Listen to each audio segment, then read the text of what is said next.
இயேசுவுக்கு சீடர்கள் வேண்டும்.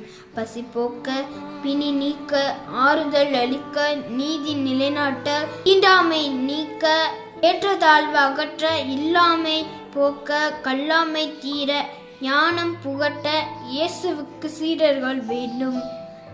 படித்து பட்டம் பெற்று பல பேரின் காலை பிடித்து அயல்நாடு சென்று தள்ளாடும் வயது வரை படித்து முடித்து கோபுரத்தின் உச்சியில் உட்கார்ந்து வேத போதகம் செய்ய அல்ல, எளிய பணிகளை இன்று உன் அருகில், உன் ஊரில், அக்கம் பக்கத்தில் வேதனை நீக்க, விழிநீர் போக்க, ஏழையின் முகத்தில் ஒரு புன்னகை விதைக்க சீடர்கள் வேண்டும். இயேசுவுக்கு சீடர்கள் வேண்டும்.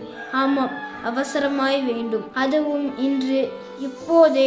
எனவே நாமும் இயேசுவின் சீடர்களாக வாழ முன்வருவோம்.